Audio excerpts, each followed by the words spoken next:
Costa Philippou. I stood up and knocked him out. You know, nobody else would. It's like, and Bisping, I was first to submit him, knock him out and submit him. Machida, you know, and beat Chris. I want to make my mark, and I have a short window, so I'm looking to stack as many belts and as many heads and as many chips as possible. On your appearance on SportsCenter this morning, you said when Chris took you back in the first round, you called that a little bitch move, but I didn't catch why. What made that a little bitch move? It's a bitch move. I mean, the moment he jumped on my back, I knew I had him. I mean, the one area where he's supposed to be dominant is his wrestling. And for him not to take me down, not to like try to horse me around there and play his wrestling, and him to jump on my back, just felt weak. And I could feel like, you know, I was like, as a fighter, when some guy does that, it's just not really, the confidence isn't there. You know, that's how I felt. That's how I engaged and dealt with that situation. And I immediately like relaxed and kind of grew confidence from that moment. Was that your biggest worry going into the fight, was his wrestling?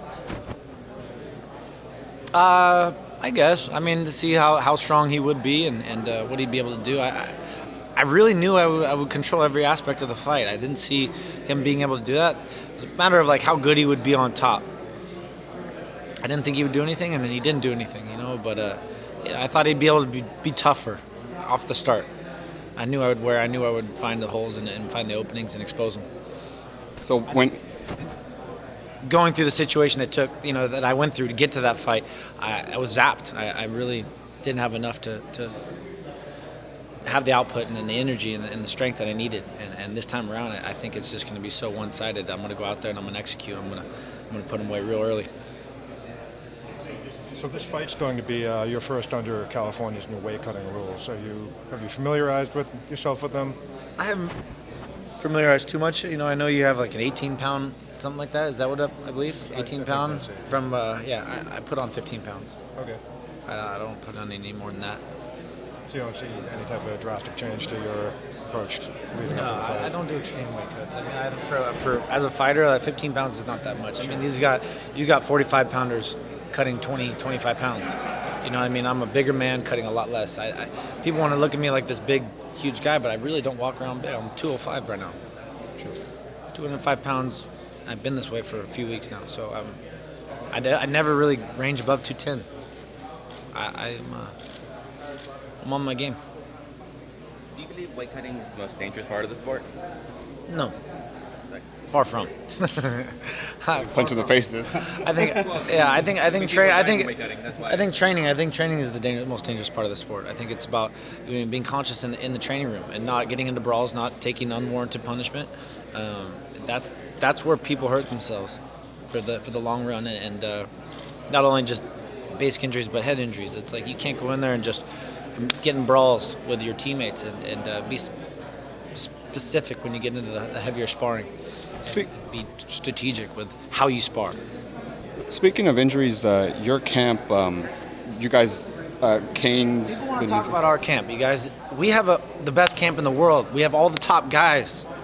So if anybody gets hurt, it's all going to come... Like, people get hurt in every other situation, but they're not all from one big camp like ours. People need to shut up. DC's never missed a fight. I have barely ever missed a fight. Like, when have I had to pull out of a fight? I make these fights, whether I'm injured or not. I'm still fighting. I'm still winning. Doing what I have to do.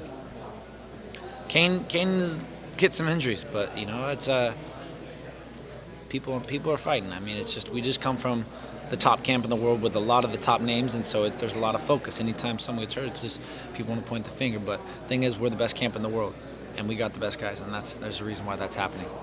I was going to say you're actually the only camp that has 2 world champions currently right now. So it's like, do you think it's like a give and take as far as like the high level of competition being there, but then because of that, you guys work yourselves pretty hard that, these injuries, these things happen?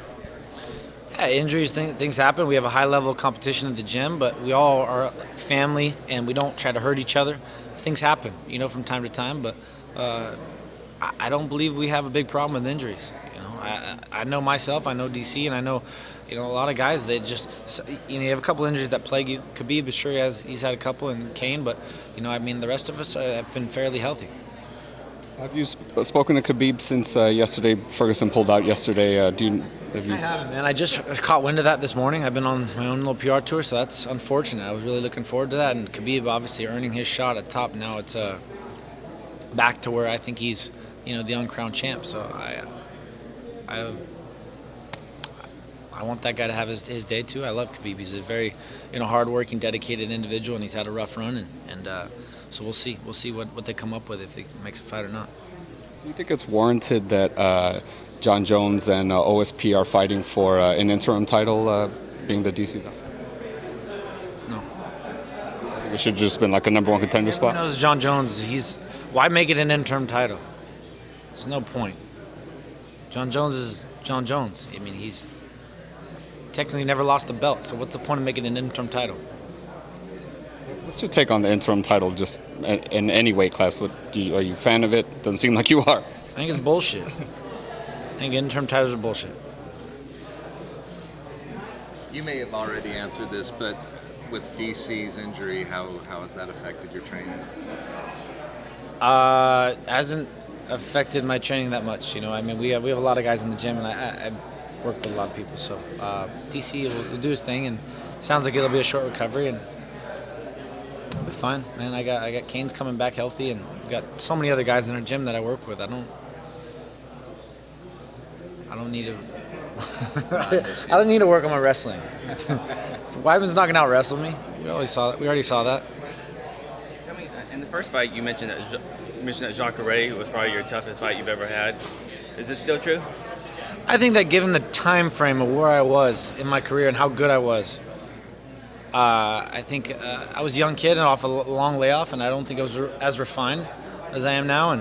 And at the moment, Jacare was the toughest guy. I don't know if he was the toughest guy I fought, but at the moment, he was. So tough guy, but it'd be a different story this time around. I'd put an ending to that story for sure. There seems to be more animosity this time around between you and Chris. Is that coming more from his end, or do you think it's the same? It's just he's just acting different? I think so. I don't think I've changed at all from the first fight. I think I've told exactly what I was going to do, and I went out there and did it. Chris wants to flip the role on me and call me cocky. I said I've never changed my stance on fighting him. I said he was slow. I said he was clumsy, and I said I was going to take advantage of him, and I did. Chris calls me cocky. He was the one speaking about himself in the third person last time around, saying that he couldn't see himself losing to Luke Rockhold. Well, guess what? Oh, I'm going to break you. Guess what? I broke you, Chris. You did lose to Luke Rockhold, and that's what happened. That's what's going to happen again. This time I'm not going to break you. I'm going to hurt you. I'm going to finish you, and it's going to be clean. It's going to be painless. You can go back home. When we spoke to him just a moment ago, When we spoke to him just a moment ago, he said he didn't really put too much stock in, what you were saying, but he was most bothered by the comments you had made by his family. Is it just a little games play, or what drove you to make the comments? And Chris ties his family into every situation that in the fight game. So I don't know. It's unfortunate. It makes you feel bad for him, but I can't help but say I see people with families, and I see how it takes away from the fight game. The fight game is different than any other sport. It's not the same as anything else. It's like you got to consume yourself. You have a training camp, and I put so much into it. I don't have any energy. I don't have any time for anything but recovery and training and focusing on what's next. And you can't help it. If you have a big family, it's going to take away. I've seen it over and over. I have a big camp. I see how things play in. If you're a family man, especially like Chris, it's going to happen. It's going to take away from your objective. And I love family. I love what I have. I have a big family, and I love kids, and I foresee myself happening. But I'm not going to do that till after I'm done, until later in this game when I'm on my way out. He was over there saying that being single would be more of a distraction than having a family. I can cut off my single. You can't cut off a family.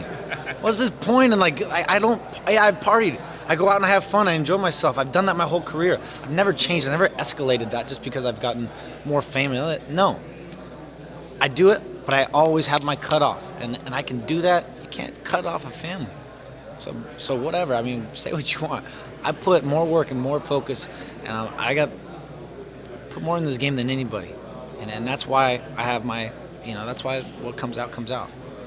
When does the cutoff happen before camp start? When is the cutoff for the single life? It just depends.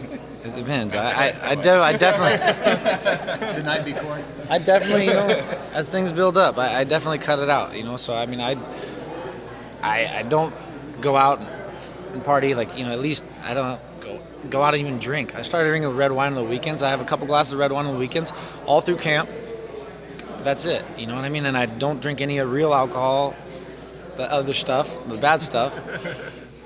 Probably 10 to 12 weeks out. So I cut back everything way in advance, and I'm just becoming more and more of a professional as I become, as the status grows and there's more on the line. So there's more incentive for me to do my job, and be better and improve upon what I have. Red wine's I've done a lot of research on red wine, and it's as long as you don't break the barrier. 2 glasses of wine, it starts being counterproductive. But get a nice large glass of wine Friday, Saturday night. Kick in a little resveratrol, natural testosterone builder. You got to keep up with all these cheaters. Shit. So I get my sleep, get a little red wine. Sweet or dry? I like my Pinots. I'll take a little Zen every once in a while. So just mix it up from time to time, but nothing too sweet. We heard you talk about the celebration when you won the belt, how big that was. How's the celebration going to be this time with the victory on the rematch? I don't know. I'm not really too focused. I'm sure we'll have a great summer. There's some fun stuff planned, no doubt. Always is. Give the red wine a break for the summer. Good training. Good training camp. It's a good training camp drink. Yeah. What's your thought on the rematches? Did you really want to have a rematch with him right away, and if not, who did you want to fight? I think I was pretty vocal about that. I thought it'd be fun to do that Vitor fight. He had a good win, and they didn't really like it at the time, and so Yoel fell out with that and didn't give me many options. So Weidman was the option. So there was a couple people talking, and he was immediately trying to get a rematch. It's fine with me. I want a fight that the fans want, and it's going to make me the most money. Do you think it'll be the same fighter as the first time? I don't see how he could be. I think his confidence is shaken. I think I've gotten to him, and he thinks he's got to question himself next time around. He has to, and so he's gonna avoid certain situations. We'll see. Obviously, his takedowns weren't really effective. He's kind of scared of my guillotine after the first round, so I know he's working on that. But guess what? You avoid one thing, you're gonna fall into another thing. So I'll beat him everywhere this fight goes. I don't see anywhere where he can beat me. In addition to your own fight, are there any fights that you're looking forward to seeing? I'm looking forward to seeing DC and John Jones get after it. I'm looking forward to seeing Kane, get back in there and do his thing. And of course, I was really looking forward to seeing Khabib. So I want to see my guys, and there's a lot of big fights out there. Dan and Machida coming up. That's another fun fight. I want to see how they bounce back, and I'm pulling for my man Dan. So we'll see. What's going on? He said he used to train really non-specifically. He would just train himself to be the best fighter he could be, and whatever the opponent had, he would fight. And he said that losing to you changed that. He's trying to train a lot more specifically. He's got a coach who's watching everything you do, trying to get in. Where do you like to draw a balance between what a fighter does, what an opponent does, and what you do when you approach training? I definitely strategize on every opponent I go to. Basically, but it's more about myself, and it's about. I'm so well-rounded that I can kind of gear a fight towards where it's going to favor me best. So I definitely like with Weidman, I focused on capitalizing on takedowns, making him pay for that, and taking advantage. With shutting that down, I knew the fight would shift. Once I started shutting those takedowns down, and it did. for Weidman, it's broke, so you better fix it.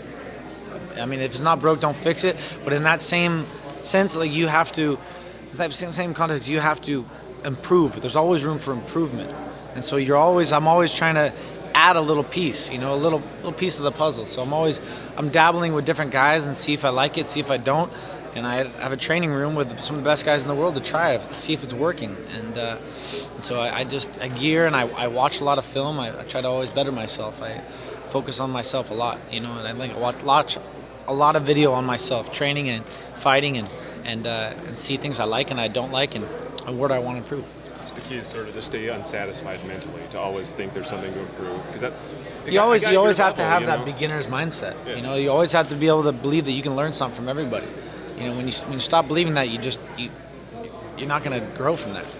And so I think that's the mindset to have, and you always seeking information and trying to better myself, and better my it's like my body. I've contemplated many different avenues of branching out.